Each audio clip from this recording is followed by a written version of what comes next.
ஓம் நம சிவாய. தெய்வத்தின் குரல் முதல் பகுதி. சிவத்தின் சக்தி நாராயண சகோதரி என்ற தலைப்பில் மகாபெரிவா அருளிய உரையின் தொடர்ச்சி. அர்த்தநாரீஸ்வர ரூபத்தில் எந்த இடது பக்கம் அம்பாளுடையதாக இருக்கிறதோ அதுவே சங்கர நாராயண மூர்த்தத்தில் மகாவிஷ்ணுவுடையதாக இருக்கிறது. இதிலிருந்து அம்பாளேதான் மகாவிஷ்ணு என்றாகிறது. திருவையாற்றில் உள்ள ஈஸ்வரனை பற்றி துதிக்கிற போது அவருக்கு ஹரியை தவிர வேறு பத்னி இல்லை என்று அப்பர் சுவாமிகள் சொல்கிறார். அரியலால் தேவி இல்லை, ஐயன் ஐயாரானார்க்கே. அம்பாளும் மகாவிஷ்ணு ஒன்றேதான் என்கிற தத்துவத்தையே புராண ரீதியில் சொல்கிற போது அவளை நாராயண சகோதரி என்கிறோம். அர்த்தநாரீஸ்வரர் ஆகட்டும், சங்கர நாராயணர் ஆகட்டும், இரண்டிலும் வலது பக்கம் பரபிரம்ம சுரூபமான பரமேஸ்வரனே இருக்கிறார். வலது என்பதை எலக்ட்ரிசிட்டியில் பாசிட்டிவ் என்று வைத்து கொண்டால் இடது பக்கம் நெகட்டிவ் ஆகிறது. பாசிட்டிவ் சக்தி ஒரு மையக்கருவாக இருக்க, நெகட்டிவ் சக்தி அதை சுற்றி அதிவேகமாக சுழன்று கொண்டிருப்பதாக அணு விஞ்ஞானிகள் சொல்கிறார்கள்.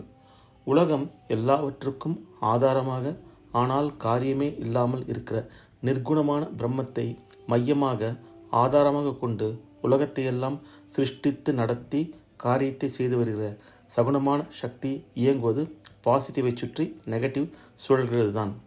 இதுவே ஆராதனைக்காக ஒரு மூர்த்தியாக வருகிற போது மத்திய நியூக்ளியஸ் சுற்றி வருகிற சக்தி என்று இல்லாமல் வலது பக்கம் இடது பக்கம் என்று இரண்டு கூறுகளாக திவ்ய ஆகாரம் வடிவம் எடுத்துக்கொள்கிறது. இதில் வலது பாசிட்டிவ் செயலில்லாத ஆதார பிரம்மம், இடது நெகட்டிவ் சகல காரியங்களுக்கும் மூலமான பிரம்மத்தின் சக்தி. இடது கூறு அர்த்தநாரீஸ்வர ஸ்வரூபத்தில் ஸ்ரீரூபமாகி அம்பாளாயிருக்கிறது.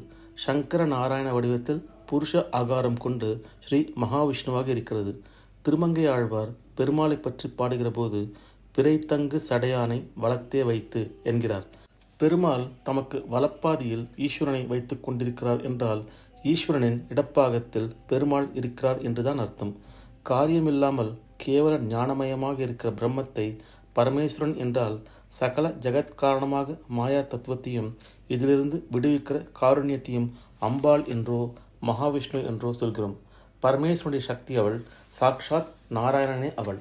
இதை பௌராணிகமாக சொல்கிற போது அவளை ஈஸ்வரனுக்கு பத்னி என்றும் மகாவிஷ்ணுவுக்கு தங்கை என்றும் பார்க்கிறோம்.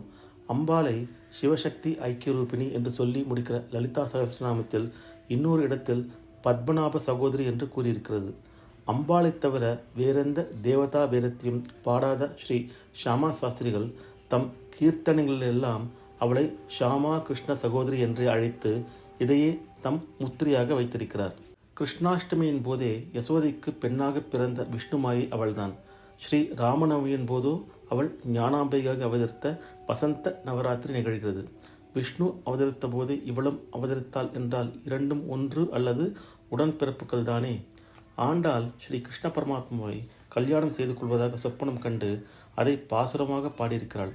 அதிலே வைதிக பிராமண சம்பிரதாயப்படி தனக்கு நாத்தனார் கூரை புடவை கட்டி மாலை போட்டு முகூர்த்த பந்தலுக்கு அழைத்து வந்ததாக சொல்கிற போது கிருஷ்ணனின் சகோதரியான அம்பாளே இப்படி நாத்தனார் ஸ்தானம் வகித்ததாக ஆண்டாள் பாடியிருக்கிறாள். மந்திர கோடி உடுத்தி மணமாலை அந்தரி சூட்ட கணா கண்டேன் தோழினான். அந்தரி என்றால் அம்பாள். இப்படி அம்பாளை ஒரு பக்கம் ஈஸ்வரனோடு அபேதமாகவும் இன்னொரு பக்கம் ஸ்ரீ மகாவிஷ்ணுவோடு அபேதமாகவும் ஒருத்தருக்கு பத்னி இன்னொருத்தருக்கு சகோதரி என்று பாவித்து பழகிவிட்டால் அப்புறம் ஈஸ்வரனுக்கும் பெருமாளுக்கும் இடையே உசத்தி தாழ்த்தி சொல்லவே மாட்டோம். சைவ வைஷ்ணவம் பிணக்கு அருந்தே போகும். காரியமில்லாத நிலையில் இருக்கிற ஒரே வஸ்து காரியமாகிற போது பல ரூபங்களாகிறது. இந்த ரூபங்களிடையே ஒன்றுக்கொன்று உசத்தி தாழ்த்தி இல்லை. அதே மாதிரி இந்த ரூபங்களுக்கும் இவை எல்லாவற்றுக்கும் மூலமாக இருக்கப்பட்ட ஒரே சத்தியத்துக்கும் இடையிலும் வேறுபாடே இல்லை. இந்த ஞானம் நமக்கு வந்துவிட்டால் நம் மதத்தில் சண்டை, சச்சரவு, அபிப்பிராய பேதம், பிணக்கே இல்லாமல் ஆகும். ஈஸ்வர பத்னியாகவும் பத்மநாப சகோதரியாகவும் இருக்கிற அம்பாள் தான் இந்த சமரச பாவனையை நமக்கு அனுகிரகிக்க வேணும். ஓம் நம சிவாய.